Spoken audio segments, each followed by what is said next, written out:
அட்டைகளில் இருந்து இறந்தவர்கள் பெயர் தானாக நீக்கும் நடவடிக்கைகளில் உணவுத்துறை ஈடுபட்டுள்ளது. தமிழகத்தை பொறுத்தவரை பல்வேறு நலத்திட்ட உதவிகள் ரேஷன் கார்டுகள் வைத்து வழங்கப்படுகிறது. இந்நிலையில் உணவுத்துறையின் இந்த அதிரடி நடவடிக்கைக்கு என்ன காரணம் என பார்ப்போம். பொதுவாக குடும்ப அட்டைகளில் புதிய உறுப்பினர்களை சேர்ப்பதில் காட்டும் ஆர்வம், ஒரு உறுப்பினர் இறந்துவிட்டால் அதை நீக்குவதில் மக்கள் ஆர்வம் காட்டுவதில்லை.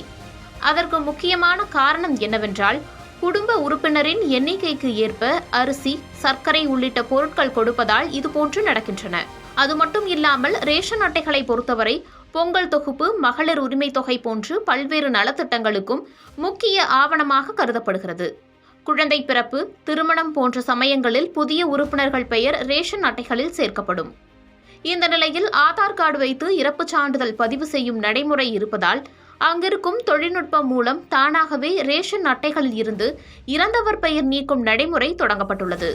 இந்த நிலையில் இறந்த நபர் குடும்ப தலைவராக இருக்கும் பட்சத்தில் தானாகவே அடுத்த நிலையில் உள்ளவர் குடும்ப தலைவராக ஏற்றுக்கொள்ளும் தொழில்நுட்பம் உணவுத்துறை சார்பில் செய்யப்பட்டும் வருகிறது. இந்த நடைமுறை காரணமாக ரேஷன் அட்டைகளில் குடும்ப தலைவர் படம் காலியாக இருப்பதாக பொதுமக்கள் தெரிவிக்கிறார்கள். எனவே புதிதாக வரும் குடும்ப தலைவரின் புகைப்படம் இடம்பெறும் வகையில் சம்பந்தப்பட்டவர்களின் கோரிக்கையை ஏற்று தகுந்த புகைப்படத்தை வைப்பதற்கு ஏற்பாடு செய்ய வேண்டும் எனவும் மக்கள் சார்பில் கோரிக்கை வைக்கிறார்கள்.